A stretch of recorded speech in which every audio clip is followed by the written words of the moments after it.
जी अस्सलाम वालेकुम भाई। ऑनलाइन वाले हजरात क्या हाल है आपके? खैरियत से हैं? फ़िज़िकल वाले बरकत के लिए आए हुए हैं कुछ लोग। आप लोग तो माशाल्लाह सारे मौजूद हैं। CAF 5 assessment 1 Panto limited lease the equipment from Mime limited. तो पांटो लिमिटेड आके बैठते रहो भाईजान। वो मड़ा को बताओ कि बच्चों को बैठाते रहे FR 1 वालों को जिन्होंने बैठना है।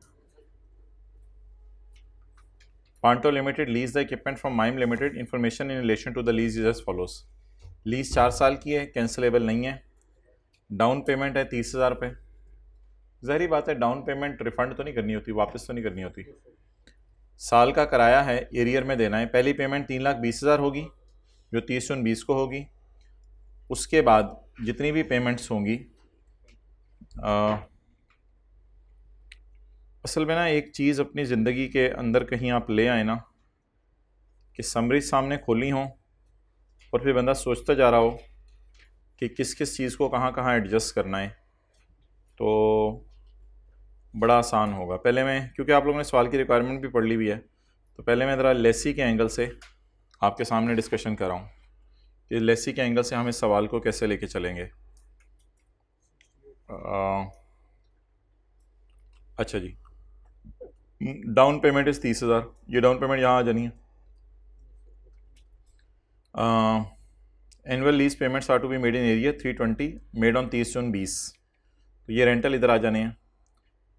Lease payments for remaining period are to be made on 30 June each year. Arrear में ही रहेंगी with an annual increment of 20%। तो कोई नहीं, 3,20,000 में जमा कर देंगे 20%, फिर जमा कर देंगे 20%, फिर जमा कर देंगे 20%। 4 दफ़ा ये हो जाएगा।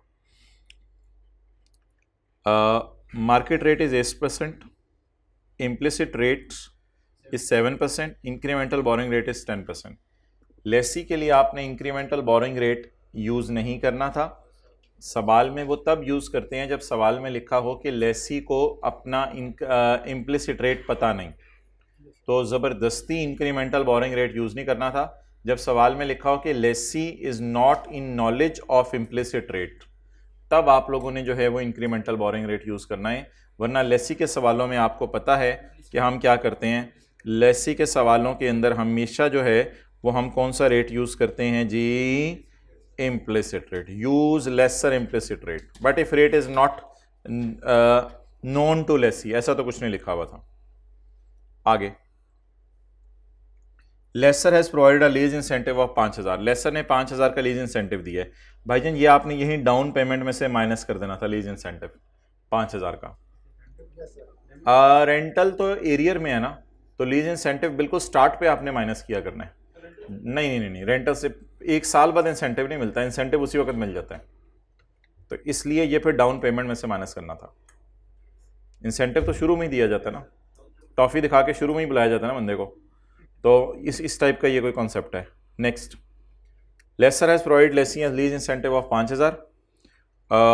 Mime limited incurred IDC of 21,000।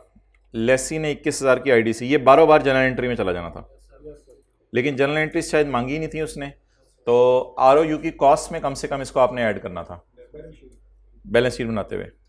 अच्छा जी, Mime has incurred IDC of 21,000, Panto has incurred IDC of 12,000। ये लेसर की IDC है, इसको छोड़ें। Panto is not expected to purchase the equipment at the end of lease term. Lessee ने वादा किया है कि मैं 30,000 तुम्हें देता हूं, ये एग्रीमेंट वाला है।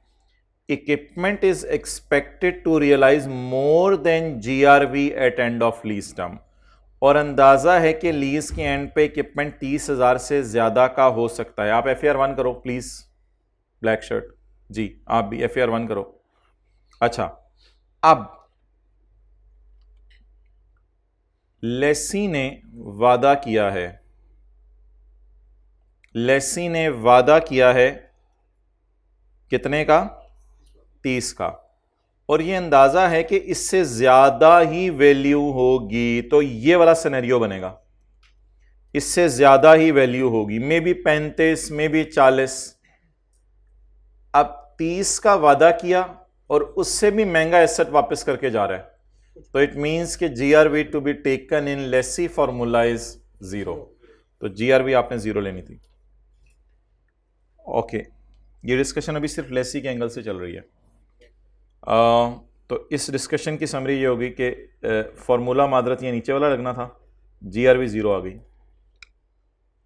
There is a termination option date allows the lessee to terminate the lease 1 year notice, 1 साल का नोटिस देके वो लीज टर्मिनेट कर सकते हैं और पेनल्टी देनी पड़ेगी उसको 40,000। ये मैं 1 ईयर के नोटिस की इंशाल्लाह अभी बात करूंगा।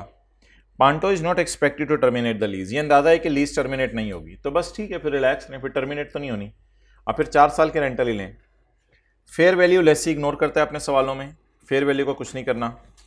इक्विपमेंट की लाइफ 10 साल है, लेसी को ट्रांसफ़र तो होना नहीं कि हम सोचें इसने 10 साल इस्तेमाल करने हैं, ट्रांसफ़र तो इसको होना कोई नहीं। ट्रांसफ़र अगर होना होता है, इसको ओनरशिप ट्रांसफ़र होनी होती है, फिर डेप्रीशिएट करते हुए सोचना पड़ता कि 10 साल लें या 4 साल लें। लेकिन क्योंकि GRV टाइप सवाल है तो इसका मतलब है लेसी ने इस एसेट को क्या करना है, वापस। तो जब लेसी ने इसको वापस करना है तो व्हाट डज इट मीन कि डेप्रीशिएशन होगी shorter of lease term and, तो लीज टर्म 4 साल है, इस पर डेप्रीशिएशन चार्ज होगी। और ये रेजिडुअल वैल्यू ना गारंटेड अनगारंटेड वाली नहीं है, ये जो 15,000 है, ये जो रेजिडुअल वैल्यू होती है ना GRV UGRV वाली, ये होती है लीज टर्म के एंड पे। ये वाली जो रेजिडुअल वैल्यू 10 साल के एंड पे है, ये लीज टर्म के एंड पे नहीं है। वो जो GRV UGRV होती है ना, वो लीज के एंड पे होती है, 4 साल के एंड पे। ये 4 साल के एंड पे नहीं है, ये किसके एंड पे है, 10 साल के एंड पे। ये तो शायद अगर लेसर की ऑपरेटिंग लीज बनी तो फिर वो इस एसेट को PPE समझेगा और कॉस्ट में से रेजिडुअल वैल्यू माइनस करके डेप्रिसिएशन चार्ज करेगा। सॉल्यूशन में क्या है, 15,000 गलती से 1,50,000 लिखा हुआ है, चलो वो मैं देख लेता हूं। अच्छा, अब लेसी की सारी डिस्कशन को क्लोज करें, लेसी की डिस्कशन को क्लोज करें। Let's start Lesi. 30,000 का डाउन पेमेंट थी, 5,000 माइनस हो गया वो वाला IDC वाला। रेंटल हर साल 20% से बढ़ गए, GRV 0 आ गई और इन सबको आपने डिस्काउंट करना है मैनुअली, वो इधर जवाब आ जाएगा 1474। इसकी एंट्री होगी ROU debit lease liability credit. लेकिन एक और चीज भी ROU में डालनी है, डेट इज IDC, वो बार बार एंट्रीज में जाती है क्योंकि IDC का वर्किंग 1-2 से कोई ताल्लुक नहीं। तो 1457,466 जमा IDC, ये ROU की क्या हो गई, कॉस्ट। अब ROU की ये कॉस्ट थी, उसमें से डेप्रिसिएशन माइनस कर दी, ये तो कोई ऐसा मसला नहीं है। लीज अमॉर्टाइजेशन शेड्यूल से ये आ गया होगा, ये आ गया होगा। इंटरेस्ट पेएबल, इसका जरा देख लेते हैं। हमारा ईयर एंड है 31 मार्च 20 और लीज शुरू हुई है 1 जुलाई 19 को। तो इस बुनियाद के ऊपर ये इंटरेस्ट 12 महीने का, ये 12 महीने का इंटरेस्ट, ऐसे जो हम करते थे, ये 12 महीने का इंटरेस्ट है। ये 31 मार्च 20 को पे नहीं हो रहा, अगले साल पे हो रहा है, तो पेबल में भी जाएगा और खर्चा तो ऑब्वियसली इतना ही है, 9/12 करके निकालना पड़ेगा। तो खर्चा भी 9/12 और पेबल भी 9/12। भाई उसको मैंने उसको कहा है साकिब को, वो ये इंश्योर करे ना, साकिब को खड़े हुए क्लास के बाहर बच्चों को बताए, गाइड करें। अच्छा जी, नेक्स्ट, ये तो लेसी की डिस्कशन होगी।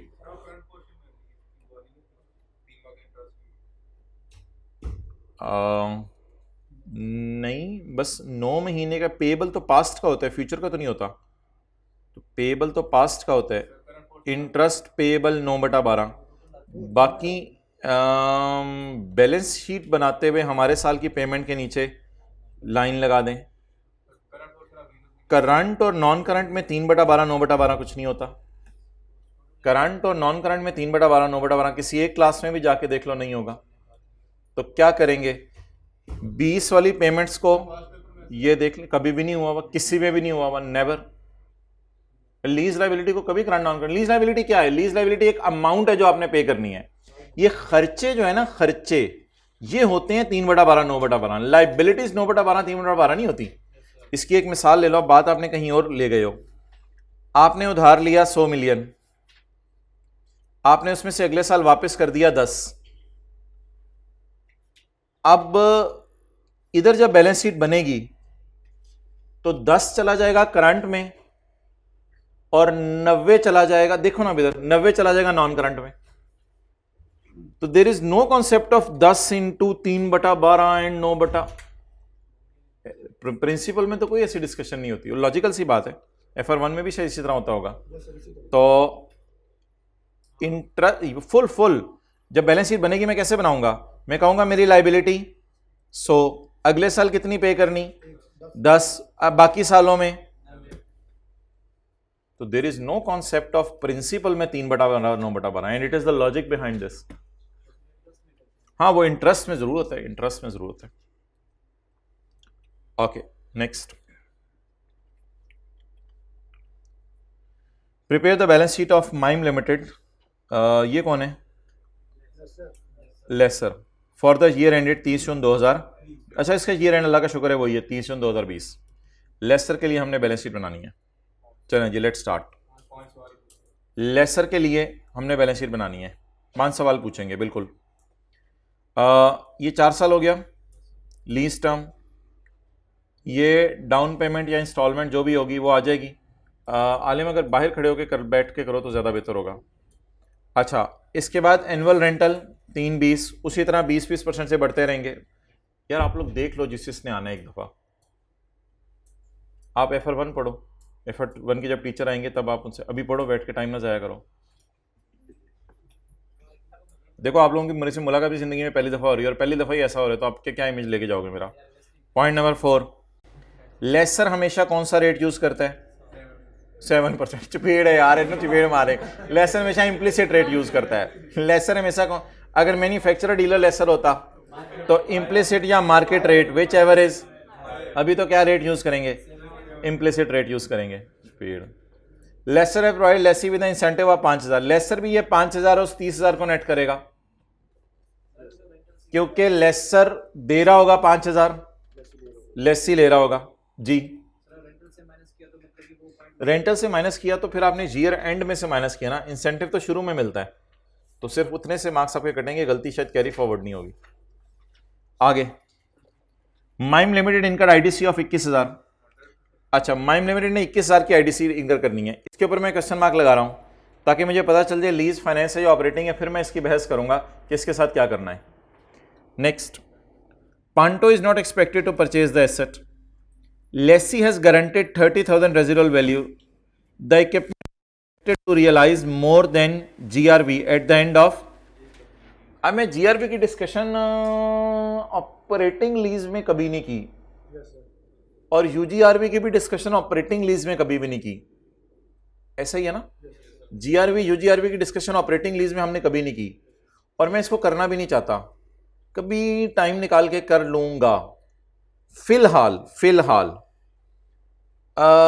अगर मैं इसको फाइनेंस लीज समझूं, मैं तो भी सवाल में इस मोड पे खड़ा हूं, मुझे पता नहीं ये फाइनेंस है या ऑपरेटिंग है, अगर मैं इसको फाइनेंस लीज समझूं तो जीआरवी की डिस्कशन कैसे होती, अगर इसको फाइनेंस लीज समझूं तो जीआरवी की डिस्कशन कैसे होती। लेसी का वादा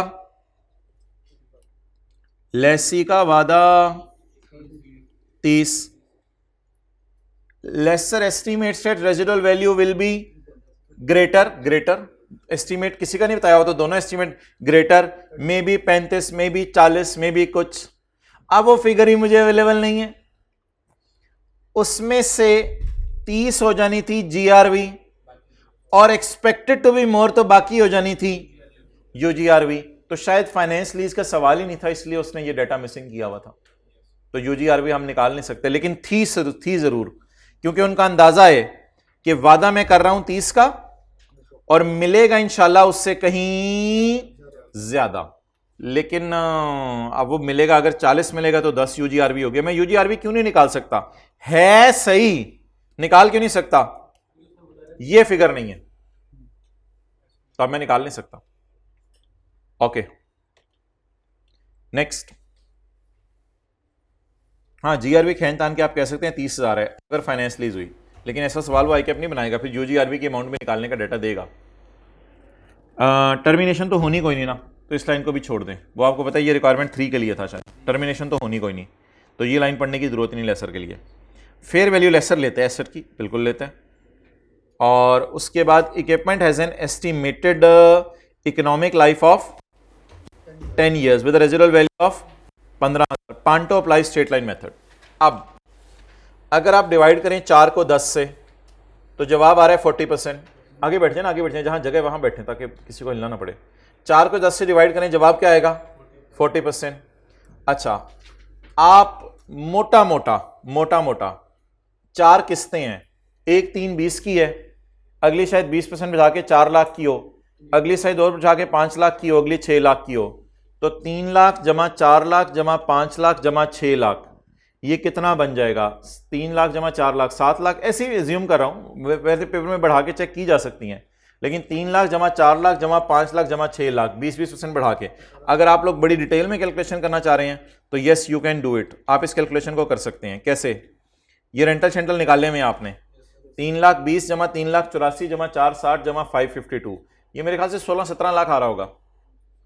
16 लाख आ रहा होगा, 17 लाख आ रहा होगा. कितना आ रहा है? इसको डिवाइड करेंगे 19 लाख से, इसको डिवाइड करेंगे किससे? 19 लाख से, और जवाब 90% से कम आएगा. तो जब पीवी निकालेंगे तो, और पीवी निकली भी पड़ी है, शायद इंप्लिसिट रेट से ही निकली पड़ी है 14 लाख. तो 14 लाख टाइप फिगर को अगर मैं डिवाइड करूं उससे तो जवाब 90% से बहुत कम आ रहा है. तो इट मींस 2 टेस्ट उधर से फारग हो गए. पीछे ना ट्रांसफर होने लीज के एंड पे, ना खरीद सकता है मार्केट से कम पैसे देके, ना स्पेशल नेचर का एसेट है. तो लीज क्या बन गई? अब जब बन गई ऑपरेटिंग लीज, तो अब जरा तसल्ली से जो है वो सवाल की चीजों को पढ़ते हैं. डाउन पेमेंट 30,000 और लीज इंसेंटिव 5,000, तो 30,000 और 5,000. तो अब आप मुझे बता दें, अगर मैं ऑपरेटिंग लीज आपके सामने खोल लेता हूं तो ऑपरेटिंग लीज में मेरी जो ऑपरेटिंग लीज के अंदर मैंने जो 2 कॉलम बनाने हैं, एक कॉलम किसका बनाने? डेट का, और दूसरा इंस्टॉलमेंट. तो यकम जुलाई को ये मेरे ख्याल से 25 की आ जाएगी किस्त, डाउन पेमेंट और उसको नेट करके. FR1 वाले प्लीज मत देखें, FR1 वाले अपना काम करें प्लीज. देखें इधर उधर की बातें हो रही हैं, इस वजह से आपको अंदर बुलाया कि बाहर गर्मी थी. आगे चलें. रेंटल कितने हो गए? 320. प्लीज FR1 वाले अपना काम को करते हुए नजर आए. या रिसेंटली लुक जो सारे FR1 वाले अपने रजिस्टर निकालें, कुछ ना कुछ होमवर्क करें आज का. अच्छा, क्या हुआ क्या था? अच्छा, तो शुरू भी करते नहीं दे रहा. अच्छा, 320 टाइप चीजें कहां आएंगी? अब 320 रेंटल है ना, तो 320 टाइप चीजें इंस्टॉलमेंट्स वाले कॉलम में आ जाएंगी. 4 किस्तें यहां आ जाएंगी. अच्छा जी, आगे. रेट शेट का चक्कर ही कोई नहीं, तू इधर उधर की ना बात कर. तू बता रेट क्यों दिए? किसका सवाल है? ऑपरेटिंग लीज का. आगे चलें. तू मेरी बात पे हासिल है. You are not focusing on FR1. Next, Mine Limited has incurred IDC of 21,000. इसे 12 बार एंट्रीज में ले जाएं, इसे 12 बार एंट्रीज में ले जाएं. कितना? 21,000. डन. आगे चलें. Panto is not expected to purchase the equipment at the end of lease term. अब ये GRV CRV इररेलेवेंट हो जाएगी, क्योंकि GRV GRV कोई डिस्कशन हमने नहीं की ऑपरेटिंग लीज में. कभी करनी हुई तो करेंगे. टर्मिनेशन भी कोई नहीं होनी. Fair value of asset is 19 lakh. किसको? जी, एसेट को कॉस्ट पे लेंगे. तो कॉस्ट क्या है एसेट की? 1 मिनट, आप बताएं ना क्या है, जिन्होंने पूछा है. बस एसेट फिर साल के शुरू में इतने का ही होगा, at the start of lease. Fair value इतने का ही बाजार से खरीदा होगा शायद लेसर ने, और कोई कॉस्ट का डेटा तो अवेलेबल नहीं ना. 1900 ये हो गया, 21 ये हो गया. As an economic life of 10 साल विद रेजिडुअल वैल्यू ऑफ 15. अब आया की एंट्री, कमाया की एंट्री और डेप्रिसिएशन की एंट्री. डेप्रिसिएशन में 19 lakh minus 15,000, 19 lakh minus 15,000 divided by 10, और IDC is 21 divided by 4. IDC is 21 divided by 4. इस तरह हमारी डेप्रिसिएशन चार्ज होने चाहिए और आया कमाया के चक्कर में थे. अच्छा, अब यहां खड़े होके इस सारे पे नजर मार लें। ये 25,000 पता चल गया कहां से आया, ये चारों रेंटल वही। अच्छा, इस सारे के बाद ये तो इनकम निकली हुई है ना स्ट्रेट लाइन बेस पे, तो ये इनकम निकला है स्ट्रेट लाइन बेस पे, फिर बैठते नहीं। अच्छा, अब मेरा सवाल आपसे ये है कि मैंने तो बारह बार इसकी बैलेंस शीट बना दी है, बस मैंने तो बारह बार इसकी बैलेंस शीट बना दी है। बैलेंस शीट क्या सोचना था, बैलेंस शीट बनाते हुए मुझे बताएं क्या एसेट मेरा 1900 पे आएगा या 1900 जमा 21 पर? 1900 जमा 21 पर, डन। 1900 पे मेरा एसेट आ जाएगा। इसके बाद ये मेरे एसेट की कॉस्ट हो गई। अब मैं डेप्शन कैसे निकालूंगा? यार ये 1.5 लाख है, सही कहा आपने, इधर 15,000 आना चाहिए था, और वो फिर कैलकुलेशन भी 1.5 लाख को ही माइनस करके हुई भी है, कैलकुलेशन भी 1.5 लाख पे हुई भी है। ओके, यू आर राइट, मैं इंशाल्लाह री अपलोड कर दूंगा इसको।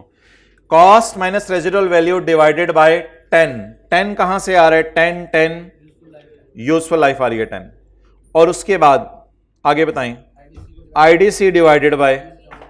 अब ये सारी चीजें किसके जहन में रहेंगी? जिसके जहन में साथ साथ एंट्रीज चल रही हैं, जिसके जहन में साथ साथ एंट्रीज चल रही हैं। FR1 वाले क्यों समझने की कोशिश कर रहे हैं, प्लीज FR1 का कोई काम करे।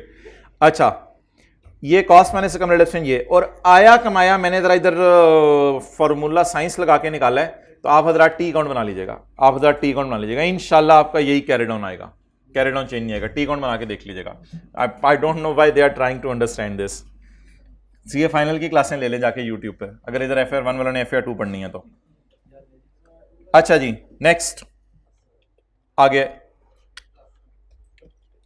अब मुझे अगली चीज बताएं कि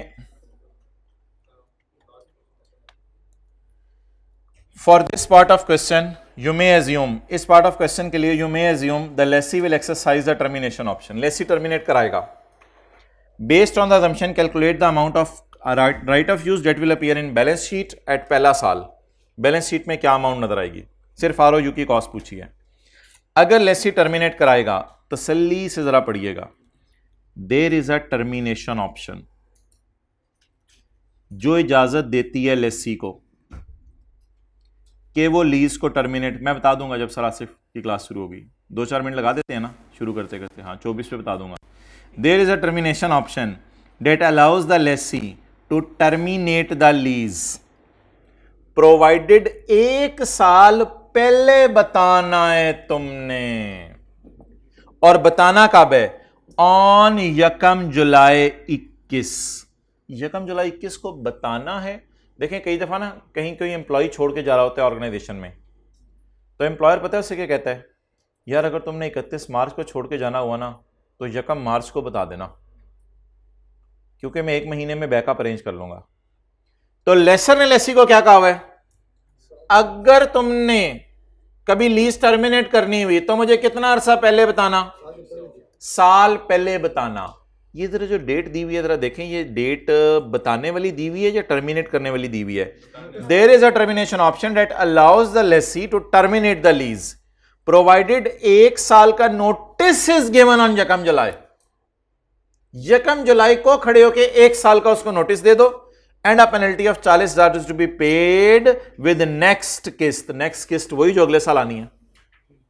पांटो is not expected to terminate the lease early as equipment 4 साल तक इस्तेमाल करना है। लेकिन नीचे सवाल कह रहा है assume Panto will exercise the termination option.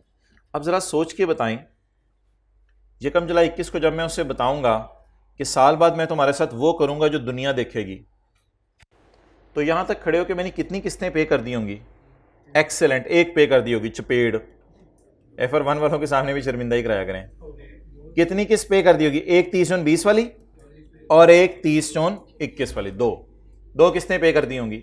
और 1 किस्त का पे करूंगा, वो क्यों पे करनी पड़ेगी? क्योंकि मैंने 1 जुलाई 21 को क्या किया है? लीज टर्मिनेट की है, या नोटिस इज गिवन ऑन 1 जुलाई। जब नोटिस मैंने दिया 1 जुलाई 21 को, तो मैंने अगली पेमेंट के साथ पेनल्टी जमा करानी है, तो अगली पेमेंट भी तो करनी है। अब लीज में कितनी किस्तें पे करूंगा मैं? 3। वो देख ले इधर, ये पहली किस्त वो 3,20,000 वाली, ये दूसरी किस्त, अभी भी कुछ बच्चे देख रहे हैं नजरें चला के, ये तीसरी किस्त, और ये तीसरी किस्त में मैंने पेनल्टी साथ ही डाल दी है। यूजी जीआरबी वगैरह कोई नहीं है सवाल में, अच्छा इसलिए मैंने ये जीआरबी 0 लिखी हुई है यहाँ पे, और उसमें वो पेनल्टी डाल के इनको मैंने डिस्काउंट कर लिया। ये पीवी आ गई है, इसमें वो आईडीसी डाल दें, ये आरओजू की कॉस्ट आ जाएगी और इसको डेप्रिशिएट कर देंगे। सो ये कुछ सवाल हमने बनाने की कोशिश की थी। अच्छा मेरे ख्याल से आधे मार्क्स तो हर पार्ट में आ ही जाएंगे, कोई ना कोई ये गलती हुई होगी, आधे मार्क्स तो हर पार्ट में आ ही जाएंगे। जाएं सर आसिफ आपका इंतज़ार करें। क्वेश्चन 2, चान लिमिटेड क्यूबा लिमिटेड कल करना है अब ये, चलो ठीक है कल कर लेते हैं।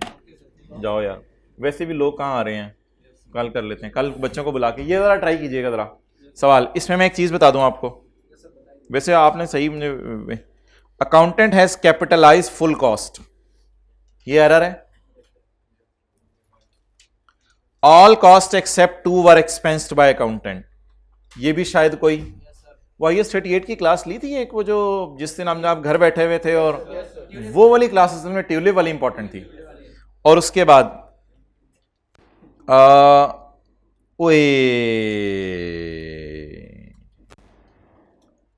अब थोड़ा भरम रखने के लिए बता दें मैंने क्यों ओए बोला है। सर इन्वेंट्री उसमें रखी है सर, इन्वेंट्री स्पॉट रेट पे नहीं लाते ईयर एंड पे, इन्वेंट्री को स्पॉट रेट पे लाते हैं या पेएबल को स्पॉट रेट पे लाते हैं? पेएबल को ईयर एंड वाले रेट पे लाते हैं, इन्वेंट्री को ईयर एंड वाले रेट पे नहीं लाते।